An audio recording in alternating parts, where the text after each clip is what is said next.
Wow, I'm back again. As soon as I switched off the camera in part one, the doorbell rang. I couldn't believe it.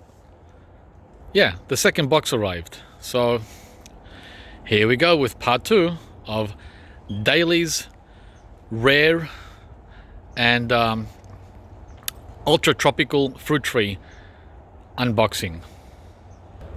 There I have the plants from part one in the shade. They're all watered and recovering from their trip, and always in the shade, guys, under a tree for a couple of days. Now I'm talking about summertime. In winter it's different, but when the temperatures are over 25 Celsius, you want to shade the tree when it arrives from the box. Now this is the box I was expecting the first time, so I put most of the plants in this one. Let's open it. Wow, that's jam-packed. There's quite a few of them in there. Let's slide them out. Gotta do this gently when you slide it out, because you can easily snap branches, right? Because they're all sitting on each other. See that? Bundled and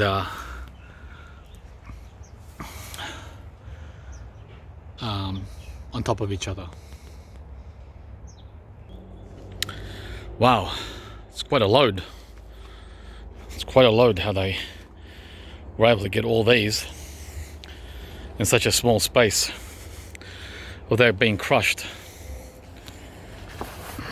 Amazing. That's what happens when you have experience, right? When you know what you're doing. Not even one leaf, not one leaf has fallen from any of these trees. Not in the box, and not out of the box. So professional.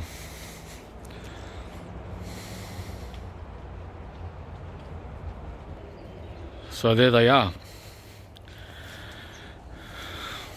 the newest members to Fruitopia.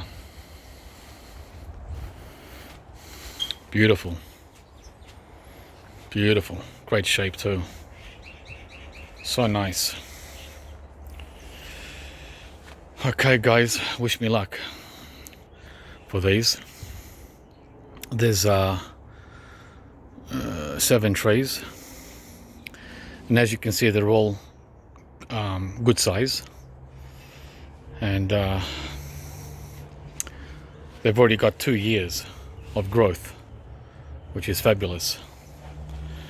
All right, let's get close up and see what they are.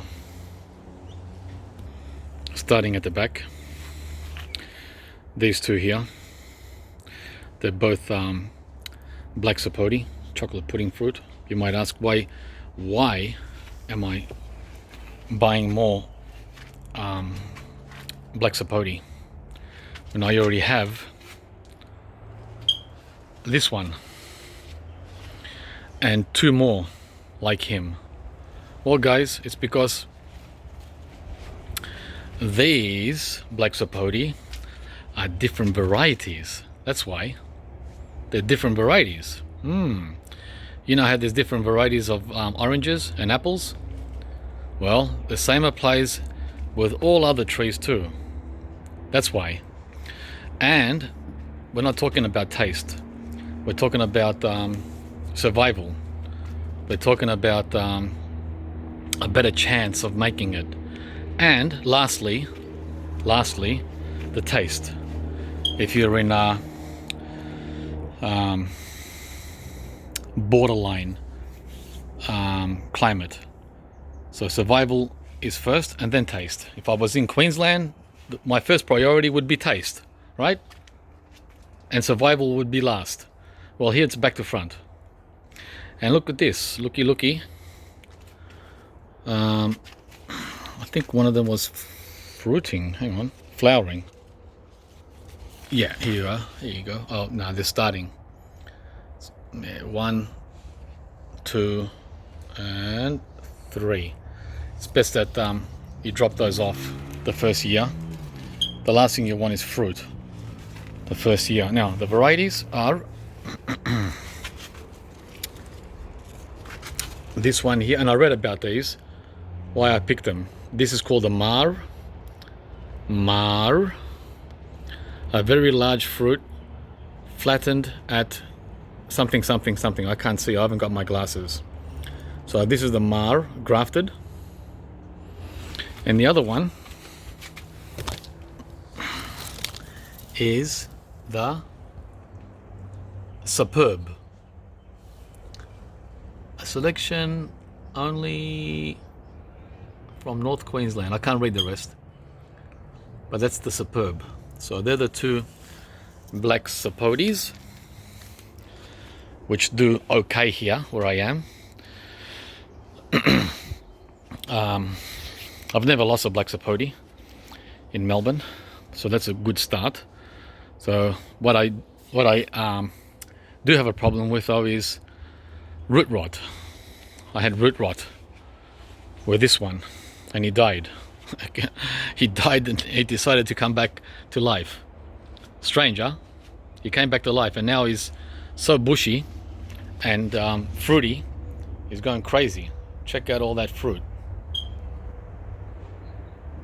He's got over 50 fruit, young fruit, all over.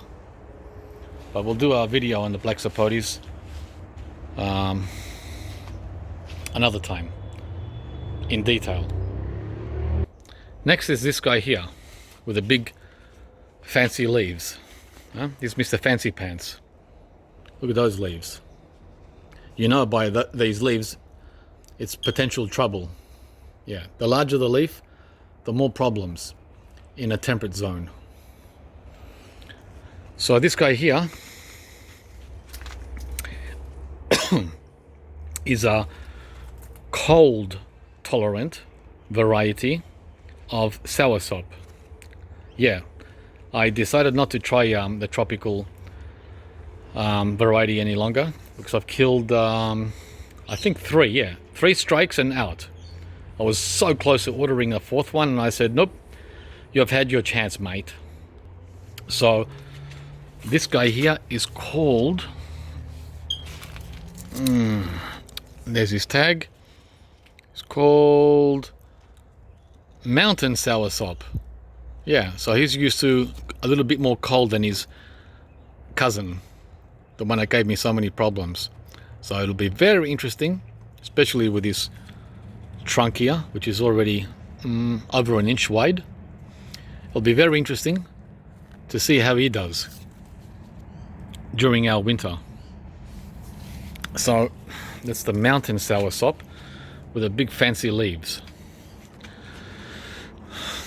I've also read that the taste isn't as good as the tropical variety, but that's all right. It's all right. I'll be more than pleased if this guy survived and fruited. For me, it'll be 10 out of 10. And then, by then, I might try the regular soursop again. We'll see. If he makes it, we'll try the regular soursop again. If he fails, forget it. Game over for soursop entirely. Next, mango. Yeah, I decided to get a grafted mango again. Remember, I'm only going to be growing the mangoes in pots, the grafted mangoes in pots. I'm not putting grafted mangoes in ground anymore, and I've already outlined in previous videos why. They just die. The rootstock. I'm left with rootstocks. The rootstocks make it, but not the grafts, guys. I lose all the grafts, and it doesn't matter which mango variety. The only one I've had luck with is the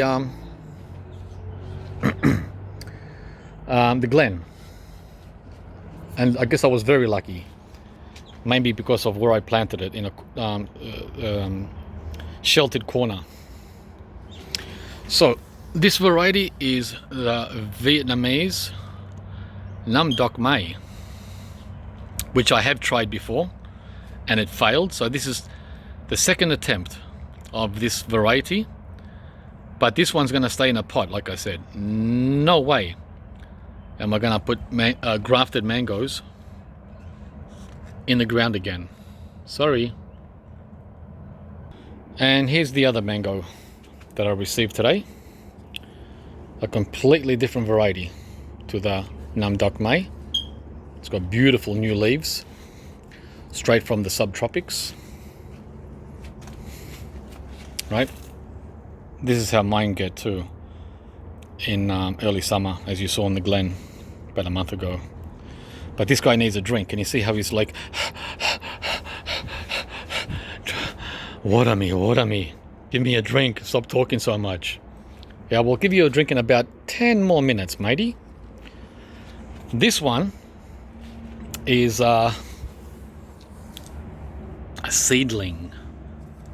Yeah, and this one's going in the ground. It's the Bowen.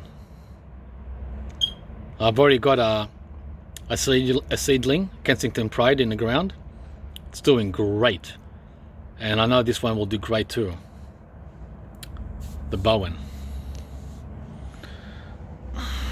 Closely related to the Kensington Pride. So that's the second mango I got. Seedling, grafted. Stays in the pot, goes in the ground. Let's get a picture here for the thumbnail. Click. Next one is this little guy here. I've been meaning to get this for the last 3 or 4 years, but always hesitated, put him in the back burner, and finally got him. Should have got it 3-4 years ago. It would have been fruiting by now. It's an avocado, the Reed, and I'm sure you guys know this variety. It's like, they're like cannonball shaped, round. And the best thing about this, other than the flavor, is the growth habit. It grows in a tall, narrow way and not wide like the ones I have now. And I need that. I need that that narrowness here in our garden. So that's the Reed, grafted avocado. He's gonna stay in the pot for some time. I'm not sure how long. I was thinking of planting him in ground in March, which is when I usually plant avocados, but that might be a bit soon. I might wait till spring. We'll see. Next, or last I should say, is this guy. Lucky last. It's another lychee or lychee. Yep, I've got 1, 2, 3, 4, 5 now. 5 different varieties of lychee. Experimenting, guys. I'm not trying to break any records. This is all about what makes it and what doesn't make it in Melbourne. So this is the Hak Ip variety. Hak Ip. Excellent quality fruit. Well, let's get him to survive first, then we'll worry about the fruit. Remember, here it's backwards. Here it's all about survival and then the fruit. So that's the Hak Ip lychee. And that's it. They're all extremely healthy. No deficiency, no damage, not even any leaf loss, which is outstanding. Thank you, Daleys. And well, guys, I hope you enjoyed this part 2. Don't forget to watch part 1 as well if you haven't.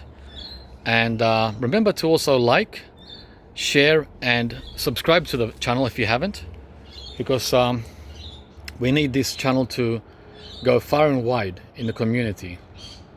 See you from the next video.